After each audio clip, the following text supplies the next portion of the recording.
Assalamualaikum warahmatullahi wabarakatuh. Perkenalkan, nama saya Nurul Asriani, NPM 22110010 dari kelas manajemen ekonomi. Di sini saya membuat video tentang pengolahan bisnis, tugas dari pengantar bisnis. Berikut videonya. Manajemen bisnis adalah aktivitas perencanaan, pengerjaan, dan pengawasan terhadap sebuah usaha atau bisnis.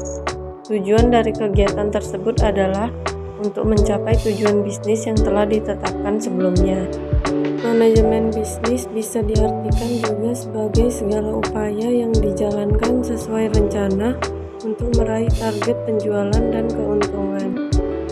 Fungsi penerapan manajemen bisnis yaitu 1. Planning perencanaan. Fungsinya untuk membangun bisnis tertentu diperlukan semacam rencana seperti rencana pemasaran, produk yang dijual, promo yang akan ditawarkan, pembukuan atau lainnya. Perencanaan ini harus dicatat dengan baik.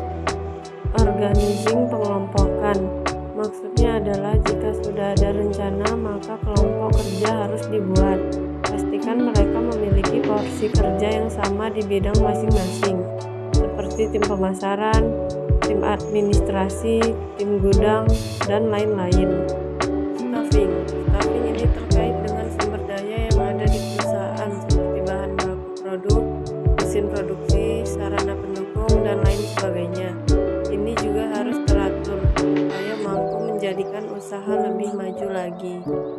Maka dari itu, peraturan sumber daya yang tepat harus disesuaikan dengan kebutuhan usaha. Ini bisa dilakukan hanya jika ada manajemen yang baik di perusahaan tersebut. Direction, maksudnya ialah tindakan pimpinan yang terus menyemangati timnya agar bisa bekerja sesuai dengan rencana yang sudah disepakati di awal. Karena terkadang di awal kerja gairah karyawan semangat, tetapi jika sudah memasuki tahap akhir malah menurun. Ini yang bisa menyebabkan kerugian perusahaan. Dalam fungsi manajemen ini, pemimpin harus turun langsung untuk melihat progres tim kerjanya. Controlling adalah fungsi manajemen bisnis yang terakhir. Controlling semata observasi apakah sistem kerja dilakukan sesuai kerja atau tidak. Dengan adanya pengawasan inilah poin penting yang akan dijadikan evaluasi harus dicatat. Begitu juga dengan kesulitan yang dialami. Ada 5 cara sukses untuk mengolah bisnis kamu agar efektif. 1. Strategi dan deskripsi bisnis yang jelas. 2. Sumber daya manusia yang kompeten. 3. Lakukan analisa dan survei lapangan. 4. Pengelolaan keuangan. 5. Mempertahankan kualitas produk. Cara mengolah bisnis dengan baik. Bisnis yang efisien adalah bisnis yang ditawarkan dengan tidak hanya memikat pelanggan baru, tetapi mempertahankan pelanggan lamanya.